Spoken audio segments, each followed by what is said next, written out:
किसान साथियों नमस्कार। आज फिर आपके सामने प्रस्तुत हो यहाँ आज जींद जिला में आ गए हैं और जींद में एक ऐसा किसान है जो प्राकृतिक खेती करे है और उससे बातचीत करवाएंगे। भी प्राकृतिक खेती शुरू करा तो कौन सी तारीख तक करा और भाई साहब किस डाल करा, भाई घाटा तो नहीं हो जाए। हर किसान का ये विचार मन में चले जा है और गेड़ा तो गेड़ा के कंफ्यूज बना रखा है किसान।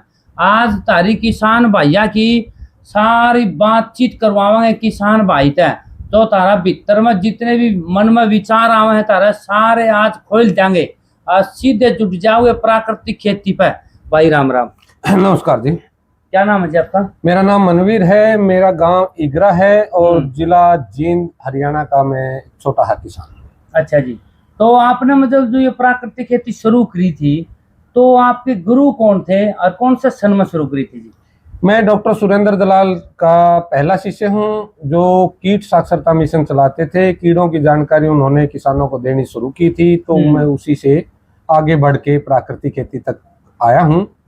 और मैंने 2006 में पेस्टिसाइड बैन कर दिया था अपने खेत में, फिर हर्बिसाइड और फंगिसाइड बैन करते हुए 2013 में पूरे खेत को पूर्ण रूप से प्राकृतिक खेती में लेके आ गया था। तो मतलब 2007 से लगकर 2013 तक बीच में आपने मतलब ये जो रासायनिक खाद और कीटनाशक दवाई बीच बीच में थोड़ी बहुत प्रयोग करी फिर आपने, या फिर इसको मतलब सुधारते 2013 तक इसका जो रासायनिक जो खाद कीटनाशक जो दवाइयों को जो जहर जो जमीन में पड़ा हुआ है या उसने नष्ट कराया है 2013 तक?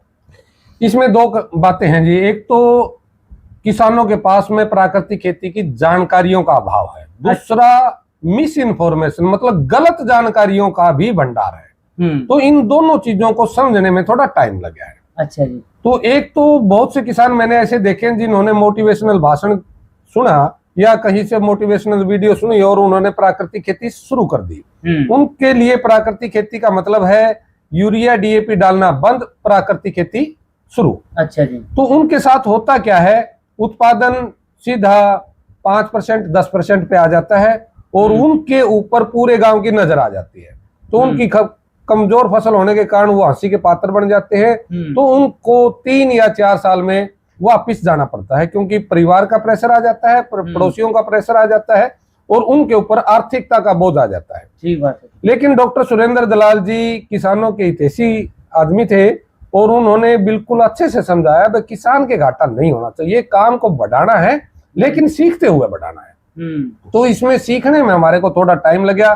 जैसे ही हमने शुरू में पेस्टिसाइड बंद किया तो हमारा उत्पादन बढ़ा, घटा नहीं, क्योंकि कीड़ों का जो कंसेप्ट था वो बाजार में व्यापार के तहत कीड़ों को मारना सिखाया गया था। मारने से कीड़े का समाधान है ही नहीं। अच्छा जी। क्योंकि जैसे ही हमने कीड़े को मारना शुरू किया उसी कीड़े ने हमारे को मारा। 1984 में हमने अमेरिकन सुंडी को मारना शुरू किया, उसने 2001 तक हमारे हाथ खड़े करा दिए। 2004 में हमने मिलीबग को मारना शुरू किया, 2007 में उसने हाथ खड़े करा दिए। फिर हमने 2007 में सफेद मक्खी को मारना शुरू किया और उसके साथ ही धान में पर नाम के कीट को, जिसको तेल के नाम से जाना जाता है, उसको मारना शुरू किया। तो इन्होंने भी हमारे को बहुत ज्यादा नुकसान दिया। तो अभी 2018 के बाद में हमने गुलाबी सुंडी के ऊपर ध्यान दिया और गुलाबी सुंडी को मारना शुरू किया। तो आज के दिन गुलाबी सुंडी ने हमारी कॉटन की बिजाई कम करा दी। तो ये कारण है कि हम जिस कीट को मार रहे हैं वो कीट अपनी संख्या बढ़ा रहा है, और वो संख्या इसलिए बढ़ा रहा है क्योंकि प्रकृति ने मांसाहारी कीटों को उनकी कंट्रोलिंग के लिए दिया हुआ है और उस कंट्रोलिंग को हम खुद उस जहर के माध्यम से तोड़ रहे हैं। क्योंकि मांसाहारी कीट जल्दी मर रहे हैं, शाकाहारी कीट फिर अपनी जनरेशन को बढ़ा रहे हैं। तो इन सारी चीजों को समझने में मेरे को 2006 से लेकर 2013 तक समय लगा। उन चीजों को समझते हुए एक एक चीज को हम घटाते आए, तो इसलिए मेरी उत्पादकता पे कोई असर नहीं पड़ा। तो इसलिए मेरे को वापस नहीं जाना पड़ा। अच्छा जी। तो वहां से 2-3 चीजें जो समझ में आई हैं। पहली बात, कीड़ा मारने की चीज नहीं, उस कीड़े को समझना जरूरी है। अच्छा। दूसरा, खेत में जिन खुराकों की जरूरत है वो खुराक सूक्ष्म जीवों की खुराक है। अच्छा जी। उन सूक्ष्म जीवों के लिए मेरे खेत में क्या चाहिए, वो चाहिए फसल के अवशेष। उन फसल के अवशेषों के द्वारा सूक्ष्म जीवों का पेट भरा जाएगा और सूक्ष्म जीव जो स्टेट पैदा करेंगे वो मेरे पौधों की खुराक होगा। इस चीज को समझने में भी मेरे को इतना समय लगा। तो वो सारी चीजें यदि किसान समझ के करेगा तो उसको खेती करना आसान भी हो जाएगा और लाभ का सौदा भी होता रहेगा। अच्छा जी, 1 मिनट के लिए, जो आपने जिस तरह गेहूं के जो फाने हैं, अपने गेहूं के फाने वो मिट्टी में मिला दिए और सूक्ष्म जीवाणु उन फाने ने खाते हैं या फिर वैसे मतलब उनने गड़ा हुआ है या कुछ के कर हैं जी सूक्ष्म जीवाणु? हाँ, इसमें 2-3 चीजों की तरफ आपका ध्यान दिलाना चाहूंगा। एक तो बहुत सी गलत जानकारियां किसानों को दी जा रही हैं। जैसे आप किसानों से पूछेंगे तो पौधों का मुख्य भोजन क्या है, तो वो नाइट्रोजन का जिक्र करेंगे। हाँ, यूरिया डीपी का। तो वो नाइट्रोजन इसलिए कर रहे हैं क्योंकि यूरिया से नाइट्रोजन बनती है और उस यूरिया के डालने के बाद उसमें रंगत आती है। ये इसी तरह का झूठ है। जैसे आपसे मैं पूछूं कि आपका मुख्य भोजन क्या है तो आप गेहूं कहेंगे। हाँ। और मैं गेहूं की थाली भर के आपको दे दूं तो आप खा नहीं पाएंगे। हाँ, कौन खाएगा? उस गेहूं से आटा बनेगा, आटे से चपाती बनेगी, समोसा बनेगा, हलवा बनेगा, तब आपका भोजन बनेगा। सीधा गेहूं आपका भोजन नहीं है। इसी प्रकार से नाइट्रोजन किसी भी पौधे का भोजन नहीं है, उसे नाइट्रेट या नाइट्राइट बनाएगा। अच्छा जी। तो वो पौधे का भोजन बनेगा और वो नाइट्रेट या नाइट्राइट वो सूक्ष्म जीव कन्वर्ट करेंगे। जब हमने शुरू में यूरिया डालना शुरू किया था तो आधा बैग भी डाल देते थे, फसल में रंगत आती थी। आज उसी खेत में 8 बैग भी डाल देते हैं तो वो रंगत नहीं आ रही, क्योंकि उन सूक्ष्म जीवों ने अपने कार्य को बदल दिया है। उनकी संख्या कम होती जा रही है। वो जितनी नाइट्रोजन को जितनी जल्दी नाइट्रेट में बदलेंगे उतनी ही जल्दी पौधा ले पाएगा। तो अब वो संख्या कम होने के कारण नाइट्रोजन को बदलने वाले की संख्या कम है, तो वो असर यूरिया का फसल पे नहीं आ पा रहा है।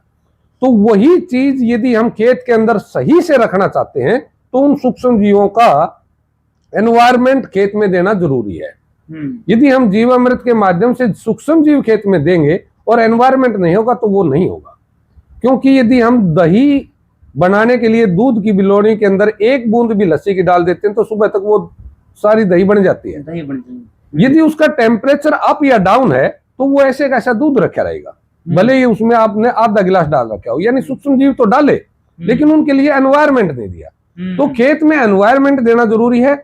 यदि आपने किसी भी फसल के अवशेष खेत के अंदर मिलाए हैं तो उससे एनवायरमेंट पैदा होता है। एनवायरमेंट कैसे पैदा होता है?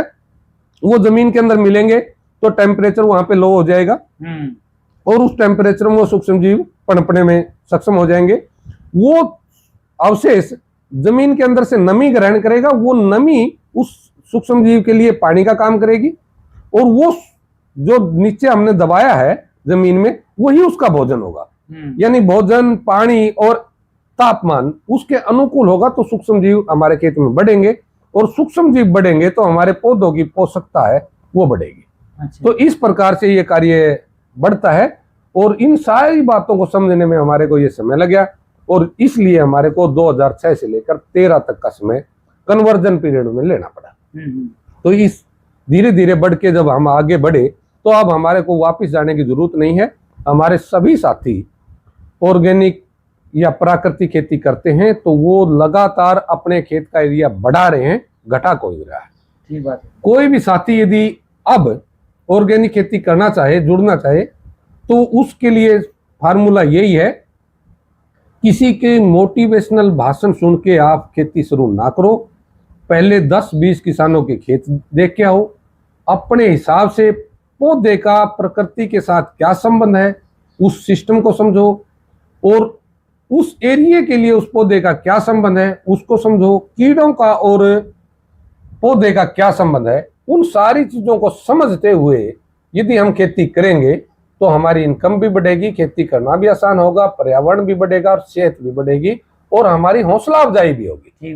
जैसे प्राकृतिक खेती वाले को डिमोरलाइज किया जाता है, इस खेती में यदि हमारा उत्पादन नहीं घटेगा तो हमारे को सराहना करने वाले लोग आएंगे, हमारे को पीछे करने वाले लोग नहीं आएंगे। तो इस प्रकार से खेती करनी चाहिए। तो किसान साहब भाई जी तो बातचीत हो रही है, अरे बातचीत करवावांगे यहाँ पे अगला एपिसोड में। जो दुश्मन कीट हैं वह कितने प्रकार के हुए हैं और मित्र कीट कितने प्रकार के हुए हैं, दुश्मन कीट मित्र कीटा ने कितनी हानि पहुंचावा है और जो मित्र कीट है अपने वह दुश्मन कीटा पे हैवी रहे हैं या डाउन रहे हैं या मारे जाओ है दुश्मन कीटा के नीचे, ये सारी वार्तालाप अगला एपिसोड में होगी। तो तब तक बने रहिए। धन्यवाद। जय हिंद।